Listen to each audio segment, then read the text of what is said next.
İndi restoran açılacaq. Hamı belə növbədədir. Gözləyirik.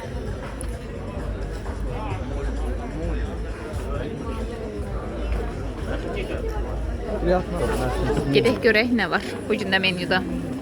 Götür. Aha, götürək sopumuzu. Görək necədir. Yarı belədir. Bunlar daha doğrusu meyvələrdir. Burada ən çox mangoya üstünlük verilir. Bir də onu bildirim ki, mango hər şeydə sokları falan, nə meyvələri.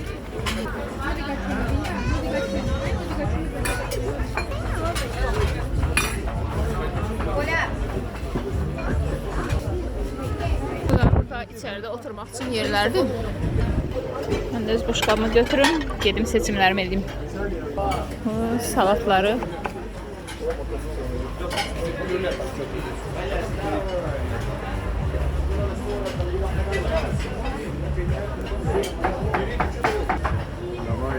Habibi, grazie. Thank you.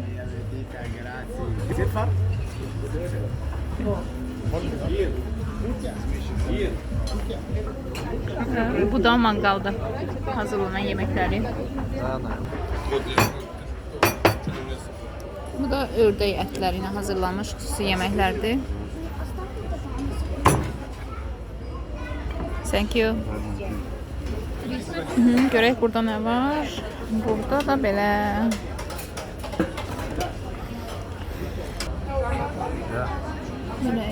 Belə çeşidlər yəni çoxdur.